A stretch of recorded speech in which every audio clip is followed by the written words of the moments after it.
நம்ம ரோமர் 12ஆம் அதிகாரத்தை படித்தோம். இதை விளக்கி சொல்லணும்னா ரொம்ப நேரம் ஆகும்.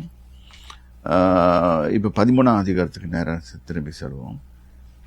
இதில் 13:1வது வசனம், எந்த மனுஷனும் மேலான அதிகாரத்துக்கு உள்ளவர்களுக்கு கீழ்ப்படிய கடவன், ஏனென்றால் தேவனாலே அன்றி ஒரு அதிகாரமும் அதிகாரமும் இல்லை, உண்டாயிருக்கிற அதிகாரங்களில் தேவனால் நியமிக்கப்பட்டிருக்குது. இந்த உலகத்தில் நம்மளை ஆட்சி செய்கிற எல்லா அதிகாரங்களும் தேவனால் தான் உண்டாயிருக்கிறது. தேவன் தான் ஒரு மனுஷனை நியமிக்கிறார், ஒரு அந்த சீட்டில் உட்கார வைக்கிறது. Over it maybe president or prime minister or chief minister or whoever it may be.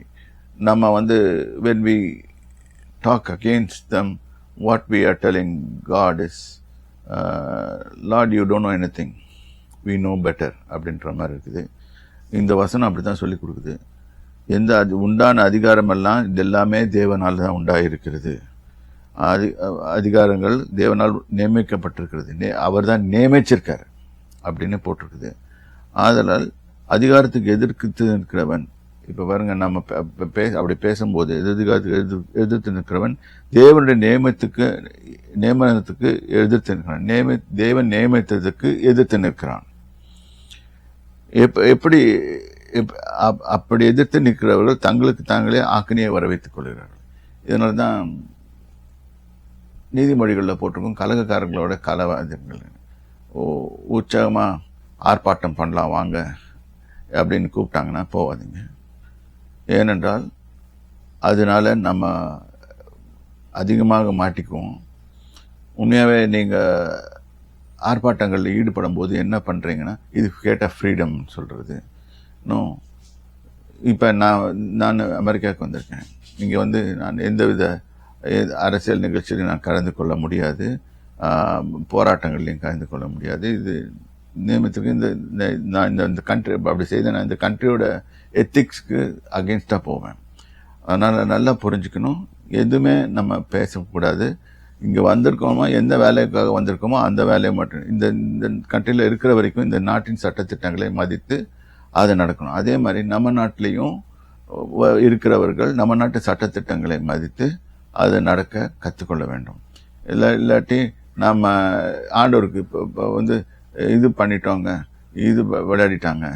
இல்லை, கர்த்தர் எந்த ஒரு மனுஷனை நியமிக்கணும்னு கர்த்தர் நேபுகாத்நேச்சாரை பதவியில் வைக்கும்போது ஆண்டவர் சொன்னார், உன்னை கொண்டது அங்கே வச்சதே நான். தானியல் அப்படிதான் சொல்லி கொடுத்தாரு.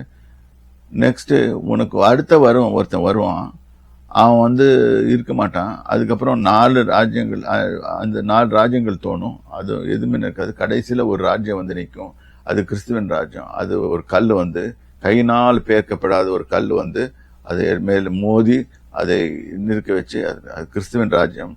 அந்த ராஜ்யம் ஒன்று தான் நிலைநிற்கும் அப்படின்னு போட்டிருக்காரு. அது அவர் பார்த்துக்குவாரு.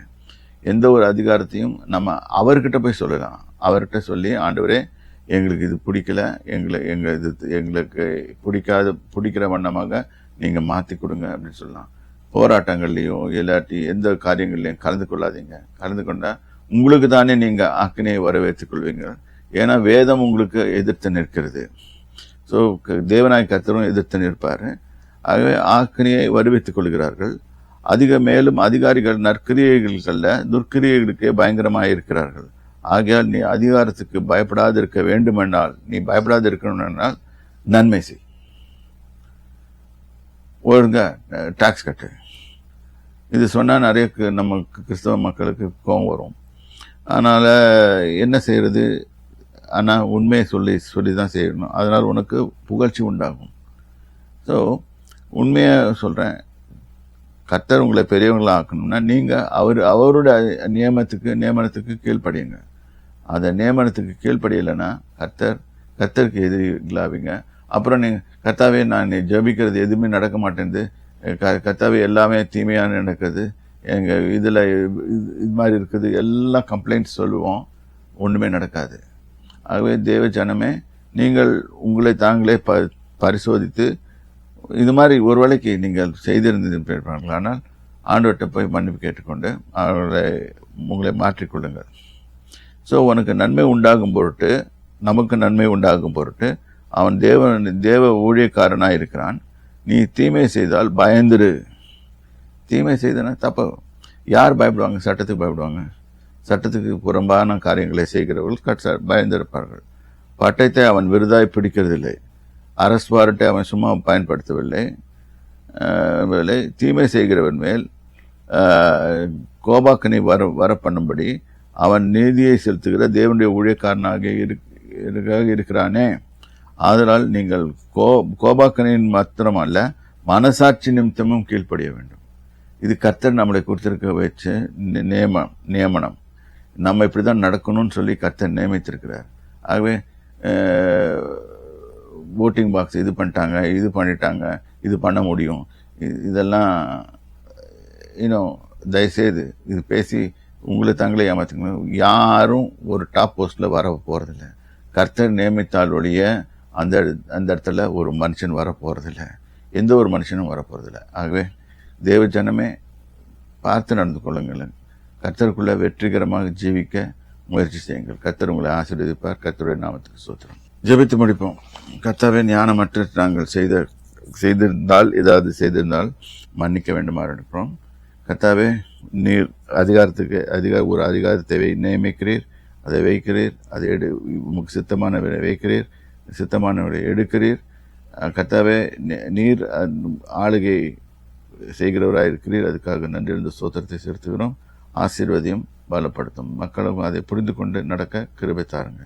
இயேசு கிறிஸ்துவின் நாமத்தினாலே ஆமென்.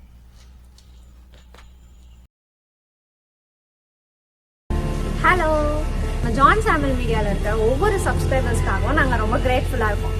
அவங்களுக்காக நாங்கள் ஜெபித்து கொண்டு இருக்கோம். தேவன் அவங்கள ஆசீர்வதிப்பாங்க. இதே லெவலில் நாங்கள் இருக்கணுமா? இல்லை, இன்னும் நாங்கள் உற்சாகத்துடன் அடுத்த ஸ்டெப்புக்கு நாங்கள் போகிறதுக்கு இன்னும் உங்களோட சப்போர்ட் நிறைய தேவை. இன்னும் நீங்கள் சப்போர்ட் பண்ணுங்க. நாங்கள் இன்னும் புதுசான ப்ரோக்ராம்ஸ், உங்களுக்கான புதுசான தேவ செய்திகள், புது டாபிக்ஸ்ல நம்ம அங்கிள் பேசுவாங்க. உங்களுக்கு ஒரு விதத்துல யூஸ்ஃபுல்லா இருக்கிற மாதிரி நாங்கள் நிறைய ப்ரோக்ராம்ஸ் உங்களுக்கு கொண்டு வருவோம்.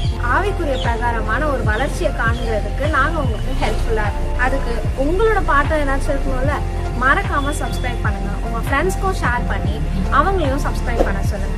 பாய்.